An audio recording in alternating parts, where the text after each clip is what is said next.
From the Detroit Free Press, it's Friday. Here are today's top stories, presented by Bush's Fresh Food Market.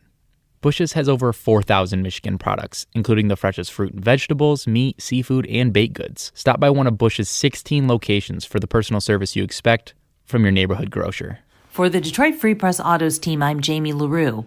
A new study from the Anderson Economic Group says it costs more to charge an electric vehicle than it does to fill up a gasoline-powered car at the pump. That's because there are other costs to consider beyond the cost of home electricity to charge an EV. Anderson factored in the cost to install a home charger, for example. Also, there is added cost to pay for commercial charging when traveling.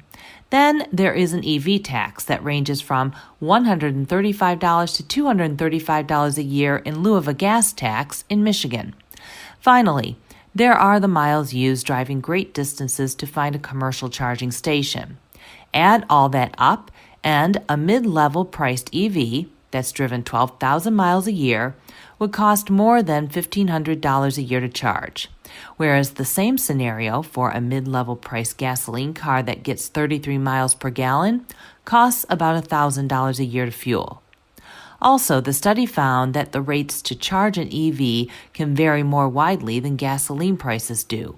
In Michigan, for example, the rates for commercial charging range from 31 cents to 66 cents a kilowatt hour. I'm Susan Tompor, and I'm a columnist at the Detroit Free Press. Bank mergers can create their share of headaches for customers. Huntington National Bank is merging with Detroit-based TCF Bank and converting those TCF customers onto Huntington systems. All TCF Bank branches and systems have now been converted to Huntington, and the banks opened as Huntington branches on October 12th.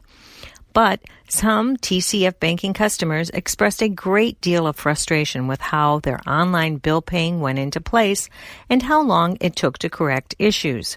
Several customers complained about the phone service and their debit cards. Some said their debit cards didn't work when buying gas or other products. Huntington said in a statement to the Detroit Free Press that the debit card issue hit less than 1% of TCF customers on Friday night, October 8th, and Saturday morning, October 9th. And Huntington said the issue was resolved that same afternoon. The bank said some customers had difficulty with online aspects of banking, but noted that its systems have been up and running throughout the conversion, and a welcome kit was given to customers with step-by-step instructions.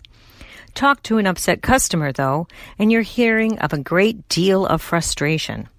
Fortunately, some remain happy that their situation ultimately was resolved. I'm Sue Solaski, Detroit Free Press food writer. Detroit's American Coney Island has whipped up a twist on its traditional coney to honor Harry Houdini, the late and legendary magician.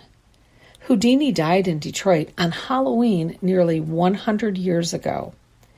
The newly created Houdini Weenie Coney will be available only on Sunday, October 24th from 11 a.m. to 5 p.m.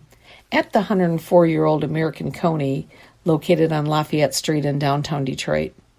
There will also be a party featuring circus performers, including magicians, illusionists, and musicians. It was 95 years ago, on October 24th, 1926, when Houdini gave his last performance in Detroit. Houdini collapsed from a burst appendix following his show at the Garrick Theater.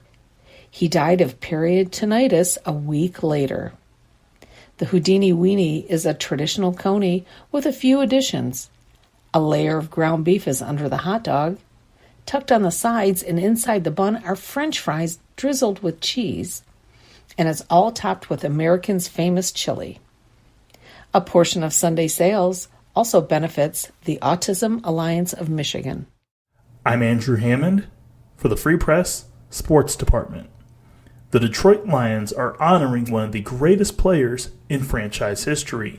On Thursday, the club announced that Chris Spielman will be inducted into the Pride of the Lions.